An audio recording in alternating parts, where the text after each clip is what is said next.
Susan Ingalls, a consumer attorney with South Carolina Legal Services. Since the foreclosure crisis began, South Carolina Legal Services has been a leader in foreclosure defense and keeping South Carolina citizens in their homes. We hope that this video will provide you with a roadmap to lead you out of foreclosure and help you stay in your home. In May of 2011, South Carolina Supreme Court Chief Justice Jean Toll issued an order that says your mortgage company must review your loan for all modification opportunities that are available. A previous order just 2 years before had required that your mortgage company must do this before filing a foreclosure lawsuit. The mortgage companies have rarely followed that order over the last 2 years. This resulted in very few loan modifications and virtually no reduction in foreclosure sales of our citizens' homes. This new order provides an additional layer of procedure that will assure that South Carolina homeowners get every modification opportunity available before their home is sold in foreclosure. Here's Tina Brown, our lead foreclosure attorney. She can tell you about the process and what it means for you, the homeowner. For all South Carolina foreclosure cases pending as of May 9th, 2011, the mortgage company's attorney must certify the following things to the court before it can proceed with the foreclosure filing. First, it must send you a notice of foreclosure intervention. The notice of foreclosure intervention allows you the right to request loss mitigation options and/or to be considered for a modification. This notice must also give you notice that you have 30 days to respond to the notice of foreclosure intervention for consideration. It must also tell you that your mortgage company or its agent has reviewed and examined all documents that are related to your mortgage loan in order for you to be considered for eligibility. The attorney for the mortgage company must also certify that you have been provided a full and fair opportunity to present any documentation or other evidence related to your personal circumstances or to your loan that they should review for consideration. Following that, the attorney must certify that you are unable to qualify for any form of loss mitigation or other modification option, and that you have been unable to reach any other form of agreement. If you are denied, the attorney for the mortgage company must certify to the court that you have been served notice of your denial, that you have been served notice of the reasons for the denial, and that you have also been served notice that you have 30 days from the date of that denial notice to respond to the summons and complaint that was served against you. And please remember that that response must be in writing. If the attorney's certification is wrong or not true, you can challenge it in court. In the 2 years since Justice Toll's order of May in 2009, many cases have accused homeowners of not providing documents when in fact they had provided the documents to their loan company. In other cases, they were accused of not responding at all to offers of modification, when in fact they had responded to the offers of modification. Finally, many homeowners were told they did not qualify for a modification at all, when in fact they did qualify for a modification. Your foreclosure case will continue if the lawyer for the mortgage company certifies that you have failed, refused, or elected not to participate in modification or the foreclosure intervention process. They will not be able to continue with foreclosure on your home if this process has not been completed. That means that your home cannot be put up for sale unless your mortgage company has truly tried to modify your loan for you. Now the modification process must go forward only under the watchful eye of our court system.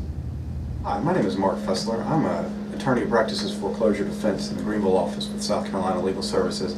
And I just want to talk to you a little bit about the key variables that go into determining whether you're eligible and receive a loan modification.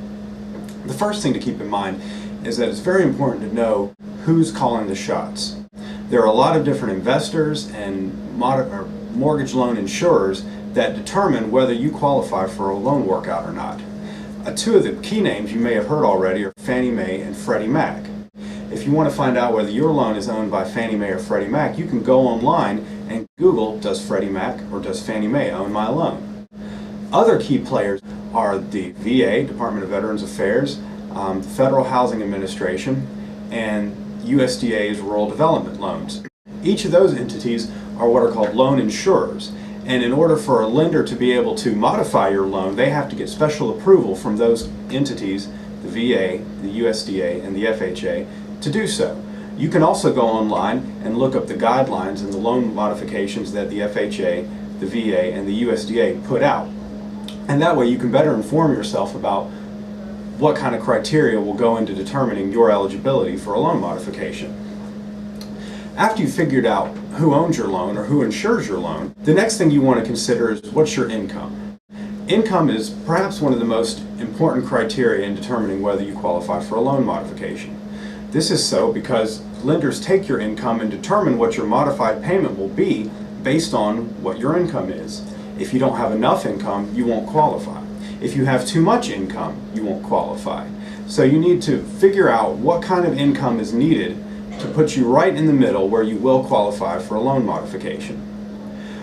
For example, one of the big programs out there is called the Home Affordable Modification Program. In determining whether you qualify for that program, the key question is, what is 31% of my gross monthly income? So when you're thinking about what your income is, you want to figure out what your gross monthly income is for the Home Affordable Program. The gross monthly income is your income before taxes. If you take 31% of that figure, and that figure is higher than your current monthly mortgage payment, you won't qualify. If that figure, if 31% of your gross monthly income is less than your current monthly mortgage payment, then you do satisfy that part, that fundamental part of the Home Affordable Modification Program. That just gives you a little idea about why your income is so important. Some programs focus on your net income. For example, the FHA's loan modification program, their basic loan modification program, looks at your net income and tries to make sure that your net income is greater than all of your other debt expenses. A final thought on income is that there are various types of income that can be used, or sources of income that can satisfy the requirements under these modification programs. You have your traditional wage income, of course, and that can either be from an employer or a self-employed income, or you can also use other forms like child support, government assistance benefits like food stamps, Social Security, or even rental income. Or if you have just a household member that is going to be residing in the house for longer than a year and is going to be expected to contribute money to the household expenses, his or her income can be used, as long as that person writes a letter and signs it saying, I contribute this money to the household income. Finally, when you submit your income information to the lender, you want to document it in the proper forms. This typically requires you to show bank statements showing deposits of income into an actual account, along with your pay stubs or profit and loss statement if you're self-employed, or copies of child support checks, or other proof of payment that any reasonable person would want to see to determine that yes, in fact, you do receive this income. If you're denied for a modification and you get sued for foreclosure, you can challenge the lender's calculation or treatment of your income, but you can only do so if you know what your income should have been and you have the records to prove it. You can ask the lender to explain why they determined that your income was, say, $2,000 when you told them it was $3,000. You can do this in a lawsuit under rules set down by the Supreme Court of South Carolina, but you can only do so if you're prepared and you have the records to show it. Another basic criteria in being eligible for a modification is showing that you have a legitimate hardship. Legitimate hardships usually take the form of something that is either temporary, that's been resolved, or say a permanent reduction in income. If you're denied because the lender says you have a non-legitimate hardship, you can challenge this as well. Let's next talk about submitting documents to lenders. When we get lawsuits that come into legal services, we often see that they claim that borrowers have been denied for modifications because borrowers did not submit documents on time or did not submit a full spectrum of documents. This is almost always entirely untrue. That's why it's important for you to keep good records of everything you submit and proof that the lender in fact did receive it. Be sure to be responsive to letters that your lender sends you. If you get a request for documents and it asks you to send in documents within 30 days, make sure you do it within 30 days so that you can show the court, if it comes down to it, that you did in fact submit all documents requested and that you were not delinquent in satisfying your obligations to participate in the loan modification process.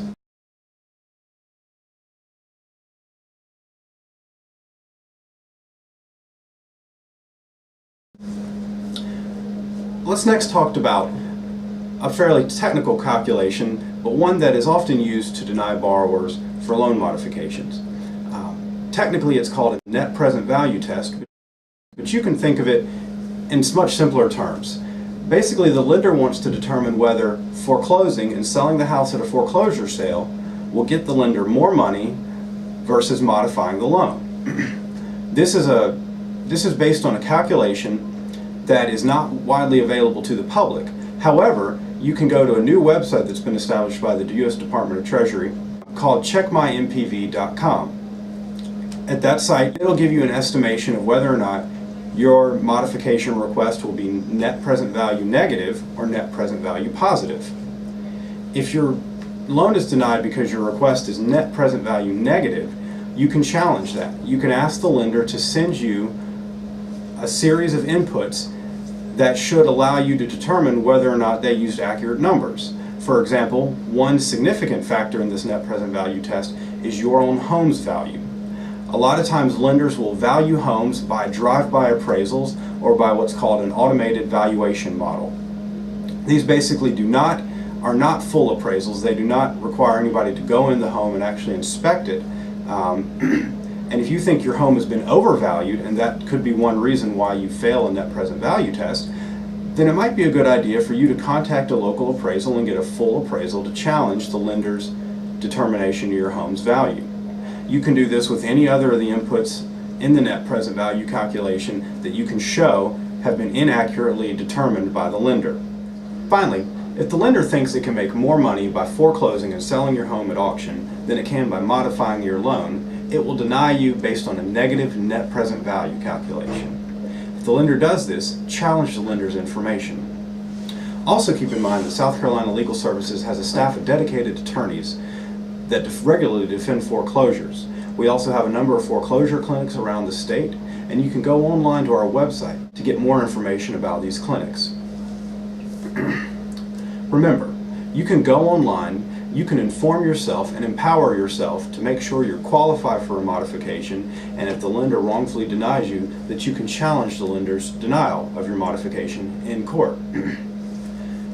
Go online and inform yourself, and if the lender sues you for foreclosure, put the lender to its proof. Go online to our website at www.sclegal.org and find out more about these foreclosure clinics. You cannot enforce your rights by remaining silent. So remember, answer the lawsuit in writing, go to court and tell your side of the story, and finally, insist on a full and fair evaluation by your mortgage company and their lawyer.